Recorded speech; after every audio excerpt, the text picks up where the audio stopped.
सोचो, अगर हमें 15 सालों के लिए बिना बिजली के रहना पड़े तो हमारी जिंदगी कैसी होगी? क्या हम इंसान बिना बिजली के सरवाइव कर पाएंगे या फिर मारे जाएंगे? चलिए जानते हैं। तो कहानी की शुरुआत कुछ पुराने दिनों के शिकागो में होती है, जहाँ सभी इंसानों के पास इलेक्ट्रिसिटी थी। यहाँ पर हम एक चार्ली नाम की बच्ची को देखते हैं जो कार्टून देख रही थी। वहीं उसका छोटा भाई डैनी आईपैड में गेम खेल रहा था और उनकी मॉम रेचल फोन पर किसी से बातें कर रही थी कि तभी उसका हस्बैंड बेन घबराता हुआ घर आता है और उन्हें बताता है कि उनके पास ज्यादा टाइम नहीं है। जिस पर रेचल उससे पूछती है कि तुम किस बारे में बात कर रहे हो। अचानक यहाँ बेन के घर में लाइट्स ब्लिंक होने लगती है और उसके लैपटॉप में भी कुछ फाइल्स डाउनलोड होने लगती है, जो अगले ही सेकंड में 100% डाउनलोड भी हो जाती हैं। जिसके बाद वो अपने लैपटॉप से यूएसबी निकालकर उसे एक मेटल के लॉकेट में लगाने लगता है। वहीं दूसरी ओर हाईवे पर माइल्स और उसका दोस्त अपनी कार से निकलते हैं, जहाँ उनके पीछे रुकी हुई गाड़ियों की लाइन लगी हुई थी, जिनकी हेडलाइट्स भी एक के बाद एक अपने आप बंद हो रही थी। आसमान में प्लेन्स भी इधर उधर क्रैश होने लगे थे, जमीन पर ट्रांसफार्मर्स फटने लगे थे और यहाँ तक कि विलीस टावर भी एकदम काला पड़ चुका था। इसके बाद हम धरती को अंतरिक्ष से देखते हैं, जहाँ धीरे धीरे धरती से बिजली गायब होती हुई नजर आ रही थी। अंधेरा यूएसए के नॉर्थ से होते हुए ईस्ट और साउथ में फैलता चला जा रहा था और चारों तरफ ऐसा समा हो गया था कि बिल्कुल कैंडल लाइट डिनर का माहौल था। लेकिन आज की जनरेशन यानी कि जेन जी के लिए इंटरनेट ना होने का मतलब है कयामत का आ जाना। इसके बाद हमें एक स्टोरी सुनाई जाती है, जिससे हमें पता चलता है कि उस ब्लैकआउट डे को 15 साल से ज्यादा हो गए हैं। ब्लैकआउट डे के बाद इलेक्ट्रिसिटी वापस आई ही नहीं, जिस वजह से इलेक्ट्रिसिटी से चलने वाली सभी चीजें बेकार हो गई थी। यहाँ तक कि लोगों के कार इंजन्स, जेट टर्बाइन्स और जरा जरा सी बैटरीज भी बिल्कुल खराब हो गई थी। इन सब चीजों की वजह से बड़े पैमाने पर सभी के हालात बहुत खराब हुए। बीमारी बढ़ी लेकिन दवाइयाँ नहीं मिली, आग लगी लेकिन आग बुझाने वाली गाड़ियाँ नहीं थी, फैक्ट्रीज थी लेकिन वहाँ खाने के लिए कुछ नहीं था और सभी लोग हाथ से काम कर रहे थे। जिसके बाद जल्द ही सरकारें गिरने लगी और मिलिटियास बढ़ने लगी थी। ब्लैकआउट के बाद यूनाइटेड स्टेट्स 6 भागों में बंट चुका था, जो कि the Monroe Republic, the Georgia Federation, the Plains Nation, Texas, the California Commonwealth और बाकी बंजर जमीन थी। इन सभी शहरों के ऐसे हालात को देखकर ज्यादातर लोग यहाँ से कहीं और शिफ्ट हो चुके थे, जिनमें से एक बैन और उसकी फैमिली भी थी, क्योंकि वो वहाँ के विलेज एरिया में रहने लगे थे, जो कि द मोनरो रिपब्लिक एक पीसफुल कॉलोनी थी, जहाँ कुछ 100 लोग जाकर बस गए थे। यहाँ हमें पता चलता है कि बेन की वाइफ का कुछ साल पहले ही देहांत हो गया था और अब वो एक ब्रिटिश मेडिकल डॉक्टर मैगी को डेट कर रहा था। उसके बच्चे डैनी और चार्ली भी अब बड़े हो चुके हैं, लेकिन डैनी को अकेले रहना ज्यादा पसंद है, क्योंकि वो अस्थमा की बीमारी से गुजर रहा है। ऐसे ही एक दिन चार्ली अपने भाई के साथ जंगल में जाती है, जहाँ उन्हें एक एबेंडन वैन दिखती है। चार्ली उसके अंदर जाती है और वहाँ उसे एक मिनी फ्रिज मिलता है, जिसे देखकर उसे अपने बचपन की याद आने लगती है, जब ब्लैकआउट डे के बाद उसके मॉम डैड ने उसे वो पिघली हुई आइसक्रीम दी थी, क्योंकि वो उस वक्त की आखिरी आइसक्रीम थी। एक दिन जब चार्ली हर दिन की तरह जंगल में एक चक्कर लगाने जाती है, तब मोनरो मिलिटिया, जो कि मोनरो रिपब्लिक की मिलिट्री फोर्स है, वो कॉलोनी के अंदर आते ही धावा बोल देती है। मिलिटिया की कलाई पर एक टैटू गुदा हुआ था,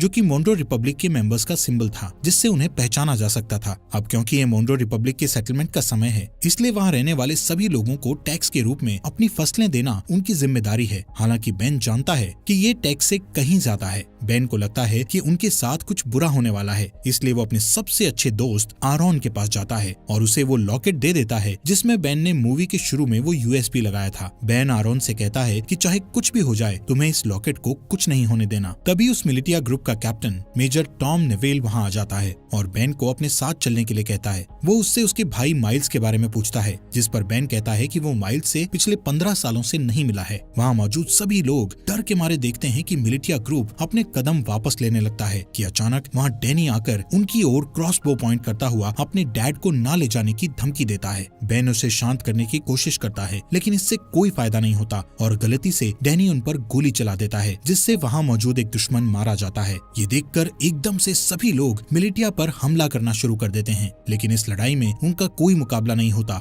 और कई लोग मिलिटिया द्वारा मारे जाते हैं, जिसमें टॉम और बाकी लोगों को छोड़ दिया जाता है। लेकिन मिलिटिया ने डैनी को बंदी बना लिया था। कुछ देर बाद जब चार्ली वापस अपने घर आती है, तो यहाँ वो अपने डैड को खून में लथपथ पाती है, जहाँ वो अपनी आखिरी सांसें ले रहा था। वो उसे बताता है कि डैनी को मिलिटिया के लोग किडनैप करके ले गए हैं और अब उन लोगों की आखिरी उम्मीद सिर्फ माइल्स ही है, जो शिकागो में कहीं रह रहा है। चार्ली रोते हुए अपने डैड को बचाने की कोशिश करती है, लेकिन बेन मरने से पहले उसे अंकल माइल्स को ढूंढने के लिए कहता है, जिसके बाद उसकी मौत हो जाती है। अपने डैड के ऐसे मरने से चार्ली पूरी तरह टूट चुकी थी, लेकिन उसके पास शोक मनाने तक का टाइम नहीं था। वो अपना सामान पैक करती है और अकेले बाहर निकलने के लिए तैयार हो जाती है, लेकिन मैगी और आरॉन उसे अकेले नहीं जाने देते, जिसके बाद वो खुद उसके साथ जाने को तैयार हो जाते हैं, जो चार्ली को बिल्कुल पसंद नहीं आता। इसके बाद तीनों खतरनाक रास्तों से होते हुए पूरे दिन सफर करते हैं, जिससे तीनों के बीच बॉन्ड और भी ज्यादा मजबूत हो जाता है। अगले दिन चार्ली जब पानी लेने के लिए झरने के पास जाती है तो उसे एक नेट नाम का लड़का दिखता है, जिसे देखकर वो वहीं रुक जाती है। अब क्योंकि पूरी दुनिया ब्लैकआउट में चली गई थी, इसलिए तब के बाद से हर इंसान को पहली बार में देखकर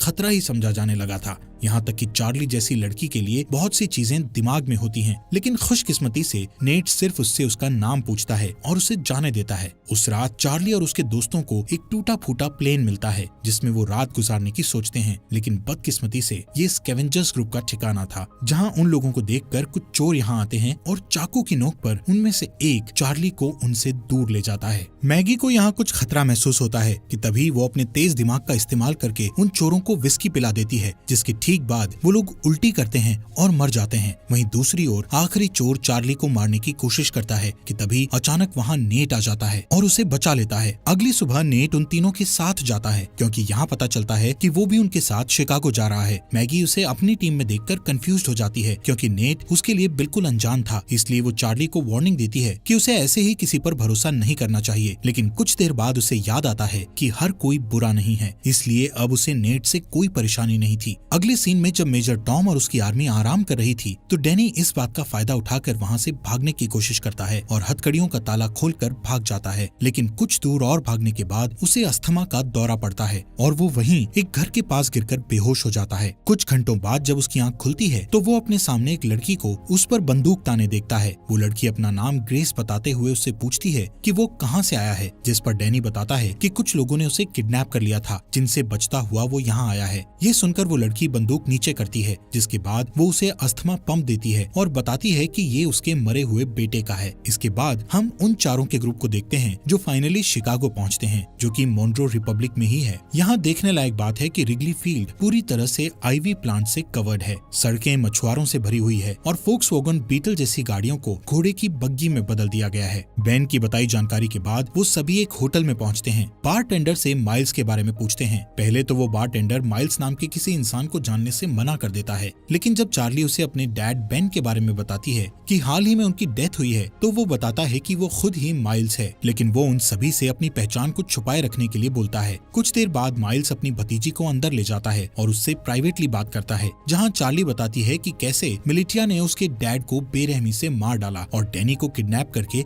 अपने साथ ले गए। जिसके बाद चार्ली उससे पूछती है कि वो लोग हमारी फैमिली के पीछे क्यों पड़े हैं, जिस पर माइल्स कहता है कि जरूर बेन कुछ न कुछ उस ब्लैकआउट के बारे में जानता था। वो कहता है कि मोन्ट्रो रिपब्लिक के लीडर जनरल मोन्ट्रो एक क्रूअल डिक्टेटर था, जो पूरे देश और पूरी दुनिया को अपने कब्जे में करना चाहता था, लेकिन उसके लिए उसे कुछ हथियारों की जरूरत थी, जैसे कि फाइटर प्लेन्स, टैंक्स और यहाँ तक न्यूक्लियर बॉम्ब्स। और क्योंकि बेन अकेला ऐसा इंसान था जो ब्लैकआउट क्यों हुआ था उसके बारे में जानता था और मोन्ट्रो को विश्वास था कि वो इससे निपट सकता है। ये सब सुनने के बाद चार्ली अपने भाई डैनी को लेकर और ज्यादा चिंतित हो जाती है और अपने अंकल से उसकी मदद करने के लिए कहती है, लेकिन सरप्राइजिंगली वो उसकी मदद करने से साफ मना कर देता है, क्योंकि उसका मानना था कि ये काम बहुत रिस्की है और वो इस काम को करने के लायक नहीं है। जिससे नाराज होकर चार्ली वापस अपने ग्रुप के पास जाने के लिए तैयार हो जाती है। उसे परेशान देखकर नेट माइल्स के पास बिल्कुल लड़ने के मूड में जाता है, लेकिन तभी माइल्स नेट का हाथ पकड़कर उठता है, जहाँ पता चलता है कि नेट भी मोन्ट्रो मिलिटिया का मेंबर है और वो चार्ली और उसके दोस्तों के साथ मिलकर माइल्स तक पहुँचना चाहता था। ये जानकर हर कोई हैरान हो जाता है, लेकिन इससे पहले कि वो कुछ कर पाते नेट वहाँ से भाग जाता है। अब मिलिटिया को उनकी लोकेशन का पता होने के बावजूद भी माइल्स अपनी जगह को छोड़ने से मना कर देता है, क्योंकि उसका मानना था कि वो अकेला ही पूरी फौज का सामना कर सकता है। चार्ली और बाकी लोग भी माइल्स की मदद करने को तैयार थे, लेकिन माइल्स गुस्से में उन पर चिल्लाते हुए उन्हें यहाँ से दूर जाने के लिए कहता है। कुछ ही देर बाद नेट अपने साथ बहुत सारे आर्मी सेना को लेकर माइल्स से लड़ने आता है, लेकिन इतने सैनिक होने के बावजूद भी माइल्स सभी से बड़ी सफाई से तलवारों का इस्तेमाल करके लड़ता है और एक एक करके सबको मार देता है। जिसके बाद वहाँ चार्ली और उसके दोस्त वापस आ जाते हैं और माइल्स के साथ लड़ाई में शामिल हो जाते हैं। इसी बीच मिलिटिया का एक आदमी चार्ली को जान से मारने की कोशिश करता है, लेकिन अचानक से तभी नेट आकर उस आदमी को मार गिराता है। थोड़ी ही देर बाद माइल्स मिलिटिया के कैप्टन को जान से मारकर लड़ाई खत्म करता है, जिसके बाद वो चार्ली और बाकी लोगों के साथ डैनी को ढूंढने के लिए निकल जाता है, जो सुनकर भी सभी काफी खुश होते हैं। कुछ देर बाद माइल्स को अचानक से उस ब्लैकआउट डे का एक फ्लैशबैक याद आता है और यहाँ से सीन फ्लैशबैक में जाता है, जहाँ सारी दुनिया में अचानक अंधेरा छा जाने के बाद वो अपने दोस्त के साथ कार से बाहर निकलता है और अपने दोस्त के साथ मरीन कॉर्प्स बेस में जाता है, जहाँ हमें पता चलता है कि ये दोनों मरीन पुलिस हैं। यहाँ अंदर जाने के लिए उन्हें अपने हाथ पर बना वो एम नाम का टैटू दिखता है, जिससे पता चलता है कि माइल्स का दोस्त, जिसका नाम सेबेस्टियन मोनरो है और वो इस समय मोनरो रिपब्लिक का लीडर भी है। वहीं दूसरी ओर मेजर टॉम और उसके आदमी डैनी के फुटप्रिंट्स का पीछा करते हुए ग्रेस के घर तक पहुँचते हैं। डरी हुई ग्रेस डैनी को बचाने की कोशिश करती है, लेकिन जैसे ही टॉम उसे जान से मारने की धमकी देता है तभी वो पीछे हटती है और टॉम उसके घर में घुसकर डैनी को पकड़ लेता है। उनके जाने के बाद ग्रेस चुपके से बेसमेंट में जाती है और एक लॉकेट निकालती है जो बिल्कुल आरॉन के लॉकेट जैसा था। जैसे ही वो उसे दबाती है तो अचानक से कमरे में बल्ब चालू हो जाता है। इसके बाद ग्रेस उस लॉकेट को कंप्यूटर में लगाती है और किसी से चैट करना शुरू कर देती है। दूसरी तरफ जो ग्रेस से चैट कर रहा था वो बहुत खुश था कि मिलिटिया को उनके छुपे हुए राज के बारे में नहीं पता चला। यहाँ प्रेजेंट में माइल्स ग्रुप को अपने साथ ही रखता है, जो कि अपनी एक पुरानी साथी को ढूंढ रहा है जिसका नाम नोरा है, जो एक्सप्लोजिव्स बनाने में माहिर है। माइल्स चार्ली को बताता है कि अगर उन्हें डैनी को बचाना है तो उन्हें नोरा जैसे तेज फाइटर की जरूरत पड़ेगी। यहाँ टैवर्न में अचानक उनके ऊपर कुछ दुश्मन हमला कर देते हैं, लेकिन इस बार भी माइल्स सबको हरा देता है। तभी वो एक आदमी को पकड़ता है और उसका गला घोटते हुए नोरा की लोकेशन पूछता है। यहाँ हमें पता चलता है कि नोरा को भी मिलिटिया ने पकड़ रखा है और इस समय वो मिलिटिया में एक नौकर बनकर रह रही है। उस रात माइल्स अकेले ही बाहर जाने का फैसला करता है, ये कहते हुए कि वहाँ जाना खतरे से खाली नहीं है। जिसके बाद वो रेडी होकर बाकी ग्रुप के लोगों को लॉवेल इंडियाना में अगले 2 वीक बाद मिलने के लिए कहता है। हालांकि अगली सुबह जब मैगी और आरॉन जागते हैं तो उन्हें पता चलता है कि जिद्दी चार्ली भी माइल्स के साथ निकल गई है, जो चीज उन्हें बिल्कुल अच्छी नहीं लगती। अब उनके पास कोई चारा नहीं बचा था, इसलिए आरॉन मैगी को लॉकेट देता है जो कि बेन ने उसे दिया था। वो ये भी बताता है कि बेन ने उन्हें ग्रैंड पार्क में एक लेडी से मिलने के लिए भी कहा था, जो और कोई नहीं बल्कि ग्रेस ही है। हालांकि दोनों अभी भी चार्ली को लेकर चिंतित हैं, लेकिन उन्हें लगता है कि वो ठीक हो जाएगी और इसके बदले वो ग्रेस को ढूंढने के लिए ग्रैंड पार्क जाने लगते हैं। ये दोनों ग्रेस को ढूंढने निकल जाते हैं, जहाँ इन्हें लगता है कि ग्रेस ही वो की हो सकती है जिससे अर्थ पर इलेक्ट्रिसिटी को वापस लाया जा सकता है। वहीं दूसरी ओर जब मेजर टॉम अपनी सेना को लीड करते हुए अपने अड्डे की ओर जा रहे थे कि तभी अचानक एक गोली चलने की आवाज सुनाई देती है, जो सुनते ही वो लोग अपना रास्ता बदलकर उस गन शॉट की आवाज का पीछा करते हैं, जिसका पीछा करते करते वो लोग एक छोटे से घर तक पहुंचते हैं, जहां इन्हें पता चलता है कि इस मोनरो रिपब्लिक में आम इंसान अपने पर्सनल बंदूकें और गोला बारूद नहीं रख सकते। इसी वजह से सभी लोग क्रॉसबोज और दूसरे हथियारों का इस्तेमाल करते हैं। इसी के चलते मेजर टॉम उस घर के मालिक को धमकी देता है कि वो अपने घर के सभी हथियारों को उन्हें दे दे। उस आदमी को लगता है कि वो हथियार देने के बाद भी मारा जाएगा, इसलिए वो अपने घर से एक बंदूक निकालकर बाहर खड़े एक आदमी को गोली मार देता है कि तभी मेजर टॉम उस आदमी को गोली मारकर उड़ा देता है। इन सब चीजों के बाद हम वहीं डरे हुए डैनी को देखते हैं। अगले सीन में मिलिटिया के अड्डे पर हमें फॉर्मली जनरल मोनरो से मिलवाया जाता है, जिसका हाथ इन सभी बुरी चीजों में है। मोनरो वहाँ मौजूद एक आदमी से अपने हथियारों के बारे में पूछता है, लेकिन जब वो डरा हुआ आदमी उसका कोई जवाब नहीं देता तो वो उसे बेरहमी से जान से मार देता है। जिसके बाद वो दूसरे रूम में अपने एक दूसरे वर्कर के पास जाता है, जहाँ हमें पता चलता है कि ये बेन की वाइफ रेचल है, जिसे हम मरा हुआ मानते हैं। यहाँ मोनरो रेचल को बताता है कि बेन मर चुका है और ये सुनकर रेचल बहुत परेशान हो जाती है। इस दौरान चार्ली पूरे दिन जंगल में घूमती हुई आखिर में अपने अंकल को ढूंढती है, जहाँ माइल्स उससे गुस्सा था क्योंकि उसने उसकी बात नहीं सुनी थी। लेकिन जब चार्ली बताती है कि उसके भाई को अस्थमा का दौरा पड़ता है तो वो शांत हो जाता है।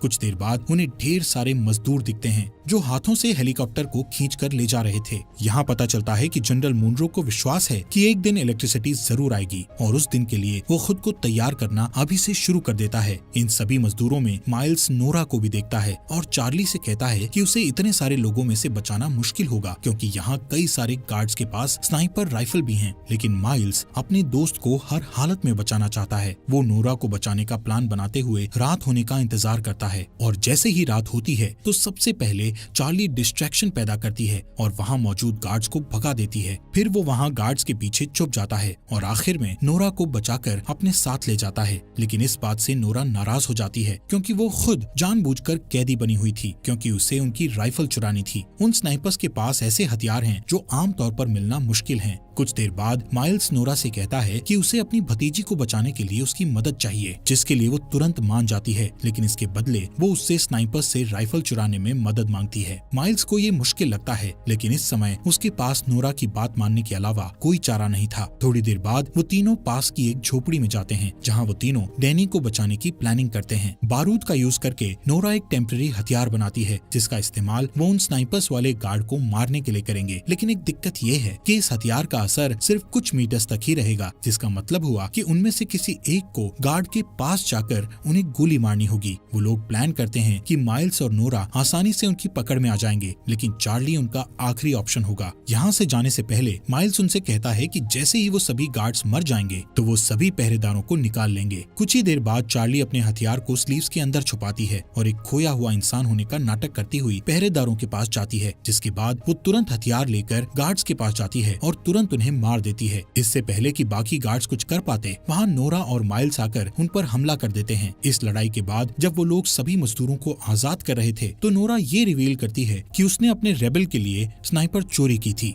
वहाँ ग्रैंड पार्क में जब ग्रेस अपने कंप्यूटर पर टाइप कर रही होती है तभी कोई आदमी उसके घर में घुसकर उसके सामने आता है। उस आदमी के पास भी सेम वही लॉकेट था जो उसकी टेजर स्टिक एनर्जी छोड़ रहा था। दूसरी ओर माइल्स नोरा को रेबल का साथ छोड़ने के लिए मनाने की पूरी कोशिश करता है लेकिन वो मना कर देती है। यहाँ हमें पता चलता है कि पहले ये दोनों कपल थे लेकिन ब्लैकआउट के बाद उन्हें ब्रेकअप करना पड़ा। ऐसे ही कुछ देर बाद वो दोनों रेबल के ठिकाने पर पहुंच जाते हैं जहाँ उन्हें एक पादरी मिलता है। पादरी खुश था कि नोरा स्नाइपर गन लेकर आई है, लेकिन बुरी खबर ये थी कि उनकी सेना पर अभी भी लगातार हमला किया जा रहा है। जब ग्रुप ठिकाने पर पहुंचता है तो उन्हें अंदर कुछ घायल आदमी बैठे मिलते हैं। पादरी यहाँ ये भी बताता है कि इन सभी आदमियों में से एक आदमी गायब है, जो सुनकर माइल्स तुरंत सभी को ये जगह छोड़ने के लिए कहता है क्योंकि उसका मानना है कि मिलिटिया उसके आदमियों से पूछताछ कर रही है और इस जगह से भागने का यही सही समय है। नोरा इस बात के लिए मान जाती है लेकिन उससे 30 मिनट मांगती है क्योंकि वो घायल आदमियों को ठीक करना चाहती थी। बदकिस्मती से उसका ये डिसीजन गलत साबित होता है क्योंकि कुछ ही मिनटों के बाद कैप्टन एडम मिलिटिया के साथ दिखाई देता है। उन्हें कुछ देर रोकने के लिए माइल्स अपने बेस्ट शूटर को स्नाइपर के साथ ऊपर भेजता है और उसका ये प्लान काम करता है क्योंकि ऊपर भेजा गया वो स्नाइपर मिलिटिया के कई लोगों को घायल कर देता है, जिससे उन्हें पीछे हटने पर मजबूर होना पड़ता है। इस लड़ाई के चलते रात हो जाती है। यहाँ बेसमेंट के अंदर माइल्स और बाकी लोग दीवार के सहारे एक सुरंग बनाने की कोशिश करते हैं ताकि एक तरफ से दूसरी तरफ जा सकें, लेकिन उनका ये प्लान पूरी तरह से फेल हो जाता है क्योंकि दीवार में सुरंग खोदते समय दीवार गिरने लगती है और माइल्स उस गड्ढे में गिर जाता है, जिससे उनकी पूरी मेहनत खराब हो जाती है। ठीक इसके बाद छत पर बैठे स्नाइपर की मौत हो जाती है, जिसके बाद कैप्टन एडम और उसके लोग बेसमेंट में घुस जाते हैं। लेकिन माइल्स जो बहुत बढ़िया तलवारबाज है वो कुछ आदमियों को नीचे गिराता है और एडम को बंदी बना लेता है। फिर वो उसे दूसरे रूम में बंद कर देता है और यहाँ से भागने के तरीके सोचने लगता है। यहाँ हैरानी की बात ये होती है कि एडम माइल्स को पहचान लेता है, जिससे कमरे में मौजूद सभी लोग हैरान रह जाते हैं। ये देखकर चार्ली उनसे पूछती है, तुम एक दूसरे को कैसे जानते हो? यहाँ कहानी एक अलग मोड़ लेती है जहाँ एडम ये रिवील करता है कि पहले माइल्स जनरल मुनरो का राइट हैंड था। यहाँ तक कि माइल्स वो इंसान है जिसने मिलिटिया को लड़ना सिखाकर इतना खतरनाक बनाया है। लेकिन इतना रिवील होने के बावजूद भी माइल्स उन्हें मारने पर अपना फोकस रखता है।